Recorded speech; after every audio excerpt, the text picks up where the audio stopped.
మోసం చేయకుండా మనం ఉండాలండి, కానీ మోసగింపబడకుండా కూడా జాగ్రత్త పడాలి. నేను ఎవరిని మోసం చేయలేదు, కానీ నన్నే అందరూ మోసం చేసి, అది నీ దోషమే, సవరించుకోవాలి. దాని ద్వారా సానుభూతి సంపాదిద్దామని చూడద్దు.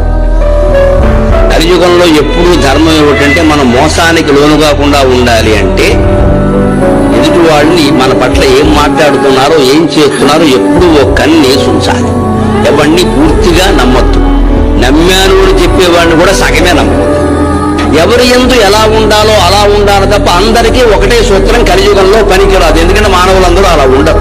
ఈ యుగంలోనూ ఉండదు, ఇందులో మరీ ఎక్కువ. పైగా ఈ యుగంలో పగలు ఎలా ఉంటారో రాత్రి ఎలా ఉంటారో తెలియదు.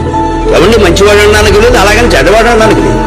లోకమంతా చెడిపోయిందంటే మీరు గమనించండి. ఒక 10 ఏళ్లుగా గుళ్ళల్లో పూజలు పెరిగాయి, తీర్థయాత్రలు పెరిగాయి, పూజలు పెరిగాయి, అన్ని హారతులు పెరిగాయి. ఇలా ప్రవచనాలకు జనం రావడం కూడా విపరీతంగా పెరిగింది.